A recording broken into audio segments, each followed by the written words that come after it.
We need a better biomarker to see who's responding, because even with all RAS and BRAF wild type, we still, not everybody responds, right? It's not trastuzumab, it's not imatinib yet for colorectal cancer, but we have new evidence. And Dan, you did your homework, so you get to present it to us today. We did the homework, so it turns out we may have a superb biomarker, in fact, but it's not a biomarker. It's an anatomic marker of tumor biology. And so the backstory is the right colon comes from the midgut, the left colon comes from the hindgut, and we've seen from Tejparo data and other data that they vary dramatically in the types of tumor markers that we typically see. And so what's going to be presented on Sunday here is a look at right versus left-sided tumors from 80405. And looking not only at right versus left, and I wrote them down because my memory is fading as I get older. If you look at overall survival, left-sided 33.3 months, right-sided 19.4 months, independent for all patients, independent of and these are all wild type, obviously, the biologics. But if you look at biologic plus the side, it's 16.7 months for cetuximab right-sided, and it's 31.4 months for left-sided with bevacizumab. It's all over the map, frankly. But the bottom line is cetuximab may not be a good drug for the right-sided tumor. Even RAS wild type, right? So for cetuximab right side, 16.7, 8 months different. 8 months. Now remember, bevacizumab, ramucirumab, aflibercept, TAS-102, and regorafenib were all approved for overall survival benefits of 1.4 to 1.8 months.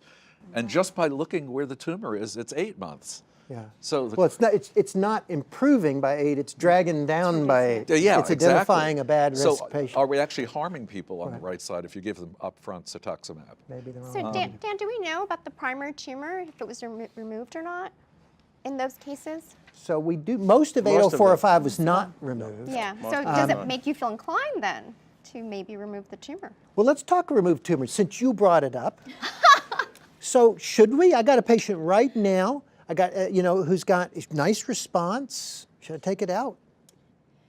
With metastatic disease, and we're treating the patient for palliative purposes? Yeah.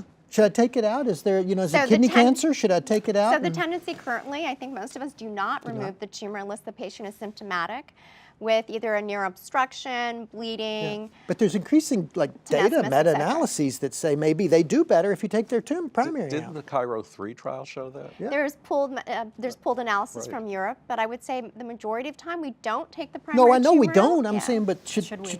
We're But in should we charge here. reevaluate Should we this? tell these people to start maybe thinking about it? Well, it could be like renal cell carcinoma. Yeah, that's where what I'm people thinking. do better with nephrectomy. So it's back to, is it the source of bad cells? And so I don't know. I don't know why it would work. The clear answer to this is we don't know. Yeah. And we do not know. Well, that's why I brought it up. No, I understand. It's clear that it's unclear. So we do not know. Because now it makes it even more But it's confusing. an interesting I question. I understand. really do think so. it's There an is interesting data. So there is data that suggests that maybe there's an improvement, and there's data that suggests otherwise. The example of renal cell is very different, right? It's a cytokine-driven tumor. There are other reasons why you actually remove the primary, and you may have a couple of % chance to actually have the metastatic disease disappear. Not going to happen with colorectal cancer. I think the most of the meta-analyses and the original data that suggests that primary tumor removal improves outcome comes from the days of 5FU, where response rate was 10–15%. With more modern chemotherapy plus biologic, where the response rate is 60–70%, the primary tumor actually melts away as quickly. So I'm going to pick on you one more time, Dan. Sure. So does the control arm change for colon cancer now? Is this 2 different diseases? And do we need to do something different for right versus left? And we now have 2 trials for colon cancer, right-sided and left-sided. I'm waiting for the ASCO statement on this one because I think this is incredibly important. We're going to be talking about this weekend, right? As more and more data come in, just like with RAS testing 7 or 8 or 9 years ago, I think as more and more data come in, I think, yes, people will have to address this up front. It certainly will have to be a stratification at the very least in controlled trials of any new agent. So when you grumpily have to enter in your ICD-10 code for gonna which have to write side, right You're supposed to do it you're already. going to have to do it, You're right? supposed to do it You're already. supposed to. I know we're goody two-shoes, but those people who say unspecified, we need them to put in right versus left, don't we? I think we do now. I think we But do. you- We I think do. we do. We So do. it's important to keep in mind that right versus left also, if you look at some of the genetics of the two, there's definitely a preponderance of BRAF mutations on the right. And that may actually be one of the reasons why, you know, a lot of these tumors do a little bit worse. Unfortunately, 80405 did not have the BRAF mutational status. But we on have any- those specimens. I know which basement Yes. they sit in. And it's gonna happen at And they're some- going to get analyzed. It's going to happen at some point, but there is additional studies actually that do show that they're genetically very different cancers, which makes sense. I mean, they behave differently because biologically they're driven differently.